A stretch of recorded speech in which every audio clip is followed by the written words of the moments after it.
Terkait dengan subsidi LPG 3 kilo maupun subsidi BBM yang ada di lapangan maupun ada di masyarakat, ini kami amati dan evaluasi perlu adanya optimalisasi, peningkatan, evaluasi atau pengawasan terhadap subsidi tepat sasaran. Nah, ini penting bagi kita karena kita memastikan bahwa subsidi itu tepat kepada masyarakat yang mempunyai hak yang sudah dipilih pemerintah terkait penerima LPG 3 kilo dan BBM subsidi. Kalau kita melihat penyaluran LPG 3 kilo, ini memang terlihat belum melihat merata dan baik. Karena apa? Masih ada juga ruang atau daerah tertentu yang masyarakat yang miskin belum dapat LPG 3 kilo secara mudah. Karena apa? Karena memang pola pendistribusian ke daerah tersebut belum merata. Ini terlihat mungkin pihak dari Pertamina, BPH, Ditjen Migas belum melihat itu secara keseluruhan terhadap daerah-daerah tertentu terkait dengan pemetaan di mana masyarakat membutuhkan LPG 3 kilo. Dan untuk itu juga kita lihat ada juga daerah tertentu penyaluran distribusinya membludak gitu. Artinya penuh di sana dan justru di sini yang membahayakan. Karena apa? Kita khawatir sekali nanti apabila berlebihan di daerah itu, maka ada nanti kemungkinan oknum tertentu untuk melakukan penyimpangan terkait dengan isi dari LPG 3 kilo itu. Bisa nanti dioplos menjadi LPG yang ekonomi, contohnya ke 12 kilo. Nah, ini yang kita khawatirkan. Makanya pihak Pertamina sama Ditjen Migas sebaiknya memetakan betul di mana kebutuhan-kebutuhan masyarakat terkait dengan LPG 3 kilo ini. Dan juga kami berharap bahwa semua agen-agen ataupun semua pangkalan untuk segera dievaluasi terkait siapa-siapa penerima LPG 3 kilo. Karena apa? Karena dasar mereka memberikan itu menggunakan KTP, padahal KTP-nya sudah lama tidak pernah diverifikasi ulang. Nah, ini kekhawatiran kita. Karena bisa saja pemilik KTP dulu itu sudah meninggal dunia atau pindah dan lainnya. Nah, ini yang membuat jadi kecurigaan kita. Kenapa tidak periode melakukan evaluasi atau verifikasi ulang terhadap KTP-KTP yang ada? Nah, ini saran kami, kalau boleh per 6 bulan sekali diverifikasi itu KTP supaya tepat sasaran. Kembali lagi, kalau KTP ini kan bisa aja diadakan segala macam. Tapi kalau untuk mengevaluasi untuk memastikan apakah pemilik KTP itu ada di daerah itu, masih ada di tempat dan dia bisa membutuhkan itu, kita harus memverifikasi 6 bulan.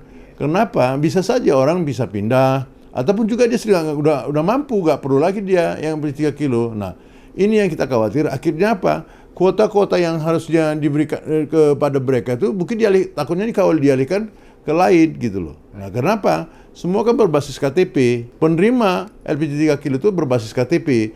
Jadi ketika orangnya tidak ada, ini pertanyaan kemana nih LPG 3 kilonya? Padahal kuotanya terus diberikan kepada yang terkait. Nah, ini yang kita waspadai. Kami mengingatkan para agen, kepada pangkalan betul-betul melakukan penyaluran dengan tepat sasaran.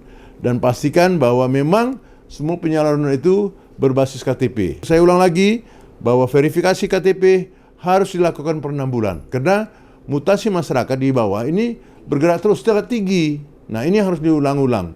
Dan kalau boleh, pihak Pertamina apabila para agen dan pangkalan melakukan manipulasi terhadap data-data tersebut, kalau boleh dipecat, dicabut izinnya, berarti sudah merugikan negara. Dan ini uang rakyat loh, subsidi itu uang rakyat, jangan dipermainkan gitu. Ini bahaya gitu. Jadi kami berharap sekali lagi, kami ulangi lagi, Ditjen Migas sama Pertamina, ayolah per 6 bulan melakukan verifikasi bersama agen-agen tersebut. Supaya jelas siapa sebenarnya memiliki hak LPG 3 kilo ini, yang subsidi ini. Jadi sekali lagi, ini harapan kami, dan kami terus akan bergerak terus mengevaluasi ke lapangan untuk melihat apakah benar, apakah tepat, apakah sudah dipastikan semua yang mendapatkan LPG 3 kilo benar-benar orang yang punya hak gitu loh. Nah, berikutnya terkait dengan subsidi BBM. Nah, ini juga penting sekali. Ini juga kita harapkan BPH Migas sama Pertamina melakukan pengawasan ketat gitu ya. Agar semua SPBU diberi sanksi berat apabila mereka melakukan penyaluran terhadap biosolar ini. Dan yang paling penting sebenarnya adalah agar semua SPBU memberikan informasi yang tepat kepada semua karyawannya agar mereka tidak melakukan pelanggaran. Agar disampaikan bahwa sanksi terhadap pelanggaran itu cukup berat. Nah, juga kepada pemilik SPBU juga demikian. Kalau ditemukan terhadap karyawannya, maka dia akan diberikan sanksi yang berat juga. Yang paling penting adalah memeriksa, mengevaluasi, memonitor day to day, hari per hari terhadap penyaluran itu, ya.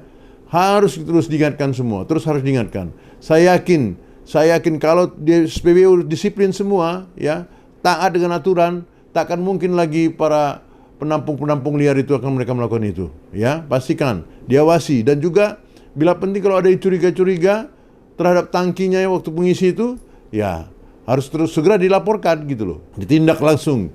Jadi kita harapkan orang yang masuk nanti ke SPBU itu mengisi yang biosolar itu dilihat dulu benar nggak nih mobil itu kebutuhannya. Kita khawatir di dalam itu ada hal-hal yang dari create mereka. Nah, ini yang perlu. Jadi tolong juga diingatkan kepada karyawan sebuah SPBU atau betul-betul memastikan orang yang membutuhkan biosolar ini adalah orang yang tepat sasaran. Dan juga semua kita harapkan juga kepada Pertamina terus bersosialisasi main Pertamina supaya orang-orang yang punya hak terhadap biosolar itu betul-betul mereka mendaftarkan diri supaya nanti proses-proses verifikasi terhadap siapa yang punya hak yang menerima biosolar ini betul-betul diterima dengan baik.